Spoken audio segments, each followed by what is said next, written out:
after President Donald Trump gave an important speech to a joint session of Congress on Tuesday, one that was widely praised both by the public and, surprisingly, by the media. The stock market surged.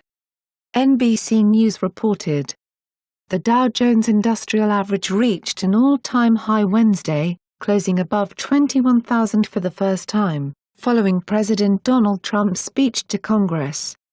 Trump's speech, which was delivered Tuesday night, was widely praised for its positive tone but lacked specifics about tax reform and deregulation, two key components of the market's post-election rally.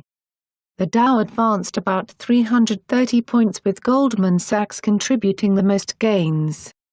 The 30-stock index first closed above 20,000 on January 25. The S&P 500 climbed 1.5%, with financials rising 3% to lead advancers, and briefly broke above 2,400 for the first time. The index closed above 2,300 for the first time on February 9. The Nasdaq jumped 1.4%. Eddie Perkin, Chief Equity Investment Officer at Eaton Vance, gave his take on the stock climate. "A lot of people say this is euphoria but doesn't feel like it," he said. "It feels like people are reluctantly buying stocks. That's why I'm a little wary," he added. It's interesting to note that NBC News pointed out that the speech lacked specifics, although that is, as far as I know, pretty common among these type of speeches, and yet the market still responded positively.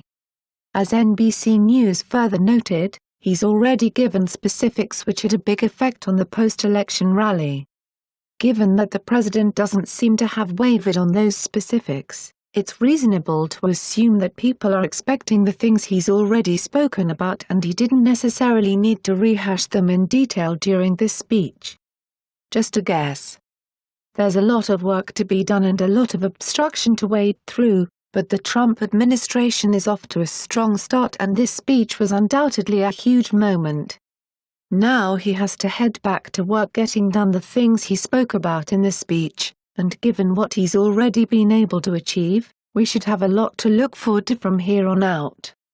Let's hope so. It's News Exposed signing off.